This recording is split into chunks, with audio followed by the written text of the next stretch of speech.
Hello, my name's Andrew Kemp. I'm a professor of psychology at Swansea University here in the United Kingdom. And today I'd like to talk a little bit about the impact of positive health behaviours on our mind.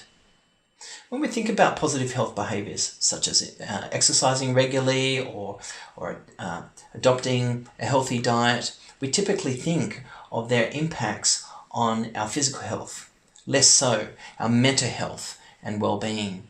But recent research has shown that positive health behaviours reduce symptoms of depression, of anxiety, reduce risk for common mental disorders.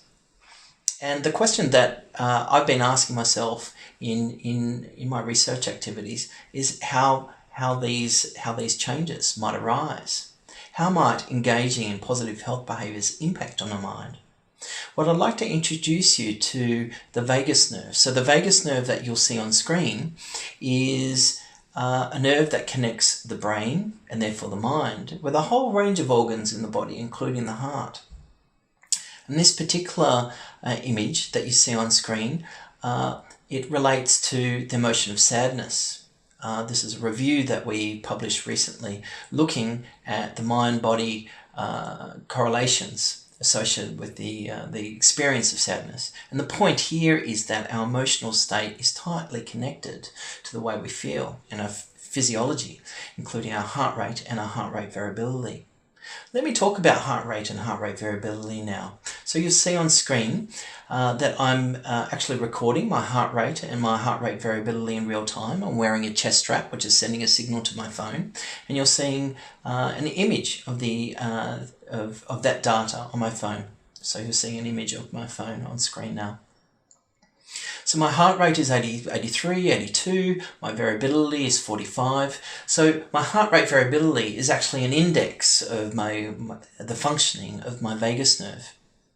During the resting state, my heart rate and my heart rate variability are associated with not only the way we feel, my emotions, but my capacity to engage with others socially, and also my risk for future morbidity from a whole host of diseases and conditions, as well as my risk for premature mortality. So a lower level of heart rate and a higher level of resting state heart rate variability is associated with reduced risk. Let me show you the impact that the breath has on my heart rate and my variability. So what I'm going to do first is breathe really quickly, and I'll be speeding up my breath. Have a look at what happens to my variability.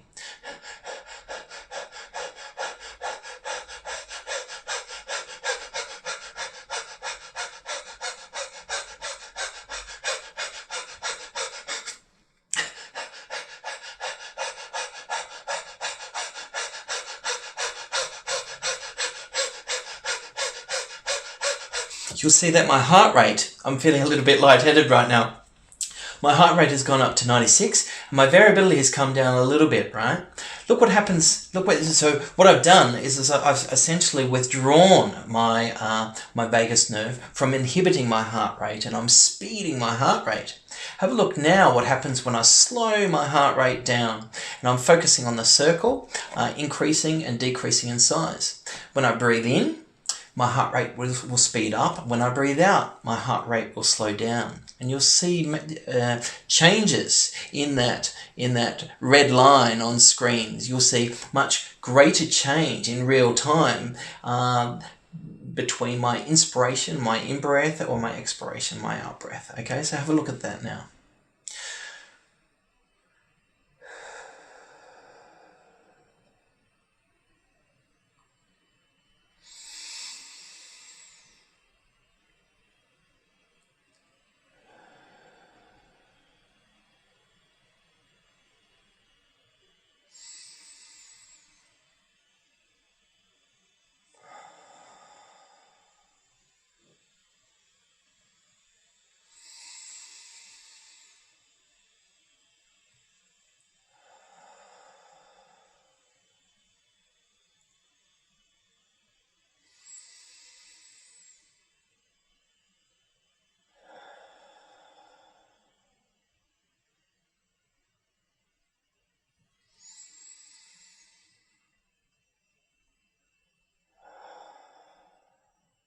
Okay, so what I've done is I've slowed my breath right down, and by slowing my breath down and prolonging my out breath ever so slightly, I re-engage my vagus nerve to increase the variability in my heart rate, as you can see. And I'm standing right now and I'm engaged in a particular task. So my sympathetic nervous system is engaged, my flight or fight response system is engaged. That's completely normal. So there was less change to my heart rate. But if I was seated, if I was a little bit more relaxed, you probably would have seen more profound changes in my heart rate. But hopefully you did see that change in variability, not only in terms of the numerical index, but the changes in that line with my slow breath, my slow in breath and my slow, slightly prolonged out breath. So the key point here is that a high level of heart rate variability and a low level of, a high heart rate and a low heart rate variability in the resting state are associated with a whole host of conditions and diseases, including common mental disorders, diabetes, obesity, cardiovascular disease, and even increased risk for premature mortality. So to recap, high heart rate variability, high heart rate, low heart rate variability is typically a bad thing. Lower heart rate, higher heart rate variability is a better thing for our health and well-being. So you'll see in the next video, I'll be seated on a rowing machine and I'll be increasing my heart rate. My heart rate will go up to about 150. My variability will fall down into the mid-teens, somewhere like that. And that's completely normal. That's phasic change. I'm engaged in a particular task of physical activity, and that's a good thing. But when we are stressed, our vagus nerve is also withdrawn, and our sympathetic nervous system can often with chronic negative distress, our sympathetic nervous system can be turned on and engaged more than it should. And over the long term, that is a bad thing. So